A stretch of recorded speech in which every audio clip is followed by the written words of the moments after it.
I've become friends with school shooters. I've seen it. The COVID pandemic made the child care crisis in Minnesota even worse. But under a new proposal, providers could get millions of dollars of additional help from the state. The state has already allocated $40 million over 3 rounds of funding to help child care providers stay open.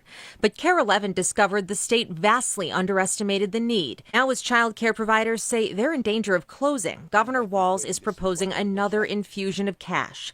$56.6 million spread out among thousands of providers. Family providers could get up to $1,200 per month. Centers up to $8,500 per month. The child care situation was at a crisis point before COVID in Minnesota and across the country. But what these grants are meant to do is to offset the added cost of the protections in these child care centers.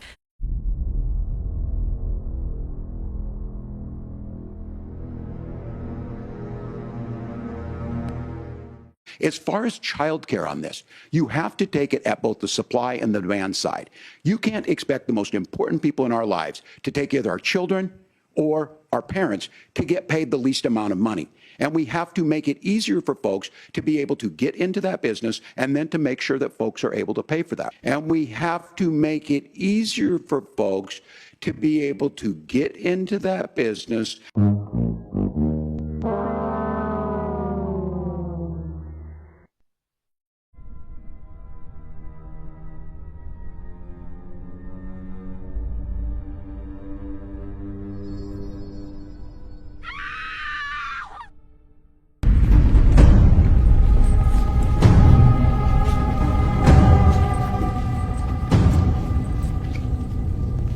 I'm hoping there's a logical explanation for all this.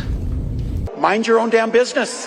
How I got involved is that where my office is here in Minneapolis, I'm sort of in the heart of all of this fraud, and I would see these child care centers. I said, well, there aren't any kids there. It's the middle of the day, and all I see are a couple of guys standing out front smoking, and then I'd go by another daycare and I'd see the same thing. I said, well, where do these kids play? And so I started to go online and look, and I said, this place is licensed for 80 children. They had 0 children. Every time I went by there, they never had a single child there. Think about that. One of them is Mako, which you see on this sign. The other one is Mini Child Care Center. And between the two of these child care centers, they're pulling in about $3 million a year. And there are no children. Every facility as you go to, the windows will be blocked out so you can't see in. There's nobody here. You won't see a single child at any of these facilities. There are indeed no windows. All the windows are blacked out right here. All right, let's go in. No. And the child care center is locked. Should we ring the doorbell? Yeah. Try to get in, rang the doorbell. Nobody showed up. They're open 7 days a week, 7 a.m. to 10 p.m. it says here on their sign, yet there's absolutely nobody here. And this building here, right here, has generated millions of dollars, and it seems like business isn't even open right now, and it's a weekday. But, you know, honestly, you knock on the door of a daycare center and you're like, let me in, let me in. What do you expect people to do? You know, in some of those cases, there were children in there. What do you want people to do in that situation? Open the door and say, come on in, when they know that the Somali community is under attack, is being threatened every single day? What is going on here? Fraud. So this is Quality Learning Center. I meant to say Quality Learning Center. Don't open They up! said they spelt learning wrong. Don't open up! How do you have ice here, ma'am? I'm literally a YouTuber. Don't open up! Ma'am, what do you think about the fraud that's taking place here in Minnesota? Don't open up! We have ice!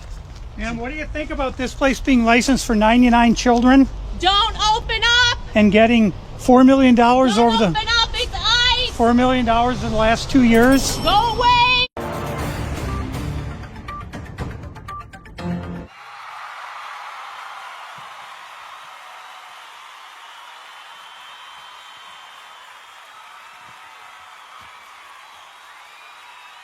We're not focusing on chaos.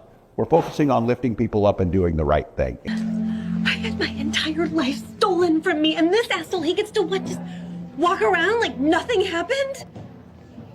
He should be in jail. And I don't necessarily disagree with that. This time, the greatest threat is not from the outside of our country. I really believe this. It's from within. It's the people from within our country that are more dangerous than the people outside. We can handle China. We can handle Russia.